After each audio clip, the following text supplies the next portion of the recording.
Hi everyone, in this video, I will explain to you a tutorial for beginners on Zapier Tables. Zapier Tables is a tool for managing data within your workflows in Zapier. It's part of Zapier's automation suite, designed to store, organize, and manage structured data for use across multiple workflows. Some of its key features are data storage, tables to keep track of tasks, projects, or contacts. Integration, work seamlessly with Zapier workflows.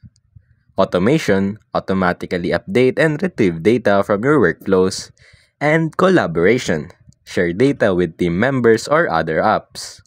On getting started, create a table, go to Zapier and access the table section. Click Create Table, add columns for the data types you need. Next is customize fields. Choose fields like text, numbers, days, or drop-downs to match your data needs. Define unique identifiers. Next is automate with Zaps. Set up a Zap to automate data updates.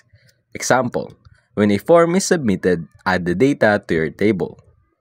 Now, view and manage data. Use filters and views to organize data. Export data for reporting or integration into other tools. Lastly, collaborate. Share the table with team members or set permissions for editing, viewing. Here are some tips for beginners. Start with a simple use case like a task tracker. Use Zapier templates to speed up setup and regularly clean up all data to maintain efficiency.